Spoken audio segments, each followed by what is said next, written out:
got a little notice. I just thought, welcome to your live chat. Remember to guard your privacy. I don't know what that's about, but we're here. And yeah, it's a glorious morning here in the UK. And I think we're going out for lunch, so I'm getting all ready. And I thought, oh, looking okay. I might go online and do a short video. And so that's what I intend to do. Well, what's been happening lately?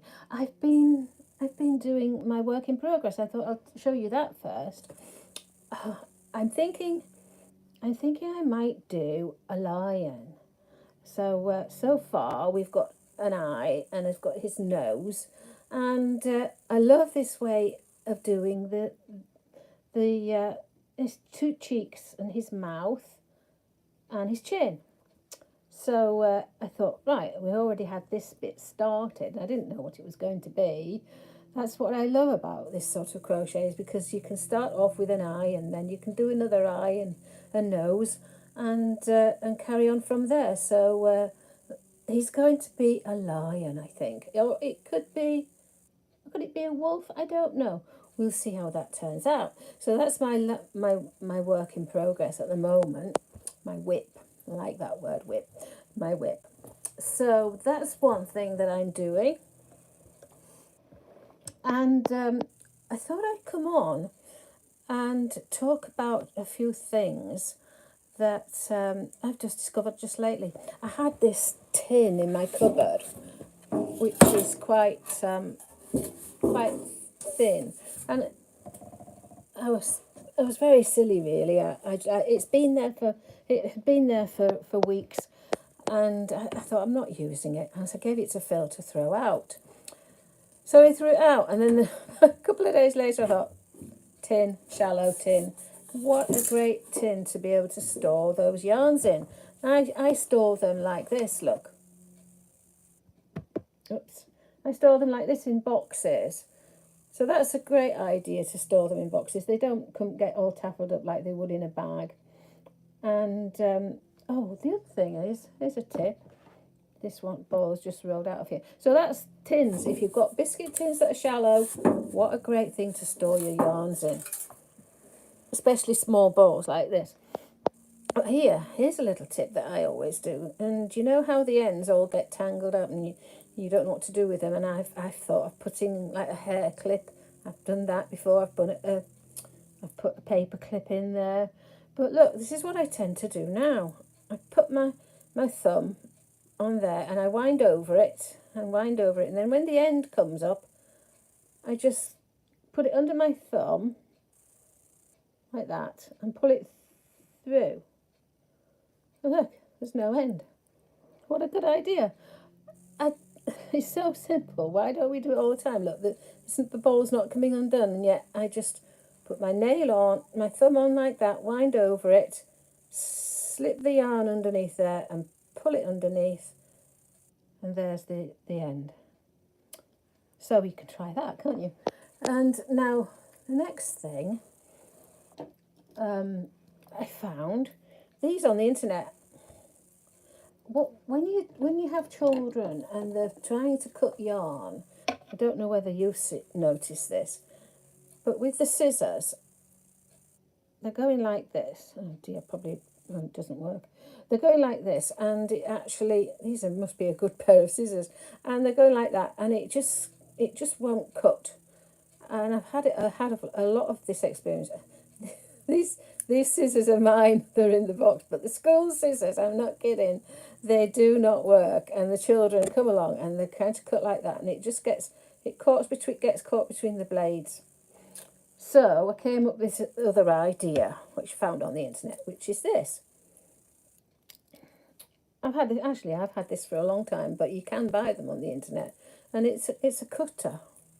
So what the children can do is to just cut it like that, so that it's not dangerous for them to use. You can't cut your fingers on it, but it's a little bit easier than those scissors that don't work very well with yarn. So I hang that round my neck when I'm in school, and I've got a nice a nice little cutting edge there. Well, I bought about 5 or 6 of these, so I put them in a tray, and then when the children are working, they can pick one of these out and cut the yarn easily like that. So that's just another tip and another idea. Now, the next thing I'm going to talk about today, which, if you know me, I've written some books about what we can do. And one of the things that I've mentioned is that we can use what I call embellishments, like buttons and sequins and beads and all sorts of things that you can add to your necklace or your bracelet or your flower. And one of the things I've used in the past, and I still haven't got to do it I haven't done this in the books at all, but the idea is to use beads on your necklaces or your bracelets. So I'm going to show you what I do. I use, with children in school, I use these pony beads, they're called. Little, they are plastic beads, but the reason why I use these is because the hole is nice and big. So when I've got a dish of them here, look. So when we're using these, the children can easily thread these onto the yarn. Hopefully thread them onto the yarn. Let's have a look. I've got a needle here. Here's something else that I do, look. This is a little piece of packaging, polystyrene, and this is just for a single needle. I don't put it into a pincushion with lots of other bits that can fall out. I just pop it into there.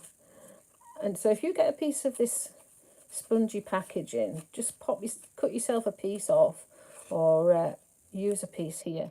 And on my side here, I just pop it into there, and it's not falling out. Look, what a great idea. Little idea there. So when I need a needle, it's just on the side over there, and I don't lose it because I can find it really easily. So another idea is that when you are threading a needle, you can see this needle here. It's got quite a big eye to it, but children will automatically go and try and say, well, how do you get that on there? So what you do is you put your thread on your finger, and if you're a needle person, a needle woman, you will definitely find that you know how to do this. But you put your thread on your finger, press the needle onto it, wind it around the end of the needle very tightly, and the thread is in there now. And then you push your needle between your finger and thumb, and gradually push the yarn out, and it's actually going through the thread, and it's just so easy to do. I'll show you once more. I don't know whether you can see on here. Put the yarn on your finger. Put the needle onto your yarn. Press it down. Fold it so that's folded over the end. Right, so it's inside there, folded. And then you pop your needle in between your finger and thumb, gradually releasing it, and it actually comes through the needle like that, which is so easy to do. How to thread a thick yarn onto a needle. Now then, the next thing, pony beads. So you have a ball of wool, got your needle threaded, and then you put your beads onto your yarn. It's great for children who are doing sequencing with beads, and it's maths, isn't it? If you do 2 yellow, 2 red, and 2 green, 2 yellow, 2 red, and 2 green. It's like an abacus, the old style abacus that I lost one there. 2 yellow, 2 red, 2 green. How many altogether? You can be learning maths while you do this. So that's why I really love doing creative things and including maths in your concepts that you're learning. So yeah, there you go. You thread some beads onto your yarn. You can thread as many as you like, make them into a pattern. Take them off your needle, pop that into there where it's not going to get lost. And we've now got our crochet latch hook. Pop it over your yarn to make your slip knot. Crochet as many as you want. 1, 2, 3, 4, 5, 6, 7, 8, 9, 10. Counting. Children, the young children are doing this at the age of 5. I've even had 4-year-olds, but we could expect a 5 or 6 or 7-year-olds have no problem with this. So yarn over, and I did 10, didn't I? So what we do next, so you've got your chain length there, and you pull up.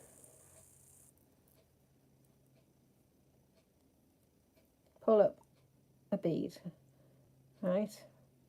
Pull it all the way up to the top, and then yarn over. So you've caught the bead just in between your loop on the hook. There's your bead that you pulled up. Yarn over and pull through, and you've attached that bead onto your chain length. 1, 2, 3, 4, 5. We'll do 5 this time. Pull up a bead. I just happen to have one underneath my hand. Pull up a bead, put your finger on there, yarn over, pull it through, and you attached another bead. I did that 5, didn't I? So we'll do 1, 2, 3, 4, 5. These beads, here, look, got some red ones next. So we'll pull up a red one. Yarn over. 1, 2, 3, 4, 5. I'm not sure that going live on a Saturday morning like today is a good time to go, because so far we've got no people watching. But I'm not going to worry about that, because of course this is a live video, but then it can be watched on replay. So I will, if it turns out all right, I will put some pictures on at the front just to introduce it, some videos that you can watch next on at the end. I've learned all how to do this. It's great, because when you get to the end of the video you can click on another one that you might think you might want to watch. But I do like people to comment, so if you like what you're seeing here, how to make all the tips, tell me about the tips. Maybe you've used these tips before. Maybe you've got your yarns already in a box and you're using with a child. Let me know about that if you are, and have a go and see if your child can make these chain lengths with beads attached, so that you can start off with a little easy bracelet. Doesn't take long to do, and they can do some counting. And you might want to use your bracelet to do some multiplication. You've got 2 2s there. 2 2s make, ask your child as you're doing it, what's 2 2s? 4. 2 2s are 4. 2 red, 2 add 2 makes 4. So do use these ideas for doing counting and maths at the same time. This is the teacher in me. See, I started in a school classroom with primary school children aged 4 to 6 years, and then I had 9-year-olds. I know that children can do this, so this is why I'm trying to promote it in schools. So here we go. I've pulled up another yarn, another bead, yarn over. It's attached now. 1, 2, 3, 4, 5, and we've got one more. So you could do sums, couldn't you? Let's do the sum for this, and you can write it on the blackboard. I don't know, do you have blackboards now? I know you have these amazing screens in your classrooms now. Wow. Did you know when your child goes to school, they've got a screen there where the teacher can put up a video and they can watch it and learn how to do it? Well, I hope they put this video up there, because if they do, they can learn that 2 and 2 and 1 makes, tell me children, 5. Okay, 2 green, 2 red, and 1 yellow makes 5. And how many have I got left? I had 6 to start with, so there must be just 1 left. Here it comes. And you bring it up to the top, right up to where your hook is there. Make sure your busy finger is on there just to make sure it's not going to go anywhere. Push this bead to the chain there, yarn over, and then you can do what you've been doing before. 1, 2, 3, 4, 5. I think I started with 10 at the beginning. Can you see it's longer? Now you're talking about length. It's maths. If you're a homeschooler, this is what you can do and talk with your child as you're doing it. Oh, we started with 10. We better do 10 more at this end. So we've got 10 at this end and 10 to make them the same length. Okay, so let's do 10 more. We've done 5, 6, 7, 8, 9, 10. Now I've got a piece of yarn at this end, look. So I'm going to make another one, same length. All these are words to do with length that we need to learn with children in school. So to me, it's so important that we do things like this, creative activities, which we can do and use counting at the same time. So these ends, look, I put them together, and I'm going to use my very good scissors, not like school scissors, to clip that off at the end. And then to finish off, of course, you just pull that up like that. Oops, I spilt my beads. And there we've got our first beaded bracelet, or could be a necklace. Okay. Of course, you can do this on your headbands as well. You can make what you like with these things. You put them into your beads, into your flowers. Maybe we can do that next time. Beaded flowers. So tie that on your wrist. We can tie it in a bow to start with if you like, or you can put it on your wrist to get your friend or your mum to put that on your wrist. And there we are, we've got a little bow on there. And there's our first beaded bracelet. It's not in any of the books. It does tell you that you can do it, but it doesn't tell you how. So that's a nice little project to start with. So that's all about beads. And to finish up, we've been through my work in progress. We've had a few tips, and now I'm just going to finish up with, guess what? My books came. I have ordered for myself. I've ordered 80 of one book and 80 of the other. So I've got my own stash of books at home.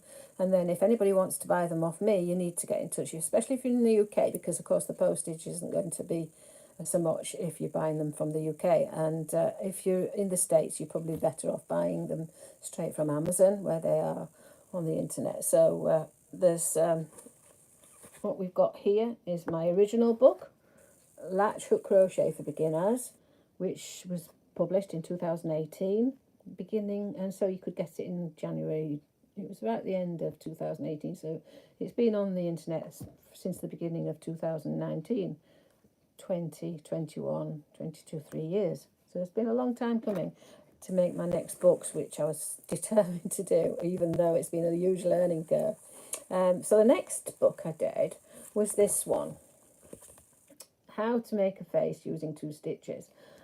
It's quite thin. There's I haven't numbered the pages, so I'm not quite, I think there's about 16 pages. There's not so many pages, and it's a great project. It's a nice book, but you can't get it anymore because what I've done, I've made the same book with more projects.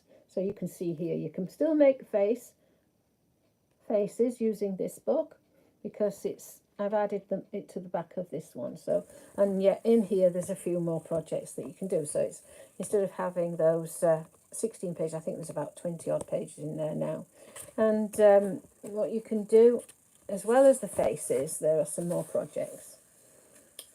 It shows you how to do your bracelet, how to do a headband, how to start making little square patches of latch patches here, and how to make a circle. So as well as the face, we've got 1 or 2 more projects in that book. What does it say? Bridge bracelets, headbands, fabric, flowers, squares, circles, pictures, and then the face part of the book is at the end. So that you can see why this one is no longer available. I am giving these away free, so if you buy the other books from me, you might get one of these in with it as well, because I've got quite a few of these left, and that would be for free, and you can give that a gift to somebody else if you like, because you would have it inside this book.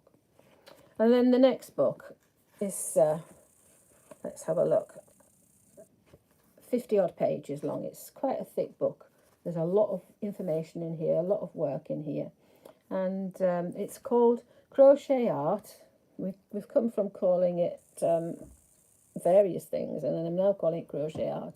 This is Crochet Art for schools and beyond, and the beyond, of course, is if you yourself want to do this with your child, or if you just want to learn it yourself. You might find this book really useful, especially if you're a beginner, because it's a beginner's book. It tends to be for beginners. I'm saying that. If you look in the book, you can probably find that if you're even an advanced person, you might want to teach it, or you might want to learn how to do some of the other things that are in here. Crochet Art for Schools and Beyond then has got some new projects in it. There's quite a long list of contents, look. I've learnt to put the page numbers on the books now. And let's have a look. There's some tips at the beginning. So we've got another list of projects, just same as the other book. I'll read these out to you. And there's pictures of them. These are the things that I've shown in this book. Okay, so we've got party headbands, flower hair clips, rainbow headbands, party masks. That's a good one to do with children, especially, well, you could have a party at home, children's party at home, and then you could all make a party headband, and then maybe even learn how to do a party mask if you're a bit more advanced. You can make bowls, a purse. Then there's a little introduction to coral crochet, which is really good, and fun fish and dolls' clothes. I had a group of children with me who liked to make dolls' clothes, and there was no pattern to it. They were just using chain and slip stitch to make these clothes for their dolls, and it will show you in this book how they did that, or how they were able to do that. And so we've got, starting off with a 3-colour bracelet, party headbands, and so on through the book. And then there's a chapter at the end which says My Crochet Art Journey. So adults who might be curious about what this is all about, there's quite a bit at the back there which shows you some of the things that I've done in the past. I've had a group of ladies, I've shown some of their work there, a group of ladies, one of which, Jan, she's never done crochet with an ordinary latch hook before. She's now making blankets, bags, waistcoat. There's all sorts of things that you can make just using a latch hook like I do. There's a picture here of the face that I did with cotton, another picture of faces here that I did. So there's a lot of things in that book that might be of interest to you, and it's called Crochet Art for Schools and Beyond. Teachers, I hope you would be interested in this book, and maybe your school too. So I think I've had quite a long session here, and I'm ready to go for my lunch today, and hopefully you watch this video to the end and that you will subscribe. That is so important. Press that subscribe button. You know how to pay for it. When I first did this, I used to think a subscribe. I don't want to pay a subscription. I didn't know what it's all about. But yes, press subscribe, and then when I put a video on like this, you'll get a notification of it. I think there's a bell, and it's a notification bell. I've learned that just recently. So press the notification bell so you know when I've put a video up, and we'll see you again. Do comment and share your work if you're doing some crochet, especially if it's latch hook crochet, which is what this is all about for schools. So I'm going to say goodbye, and I think I can do this quite quickly this time, so here we go. Bye for now.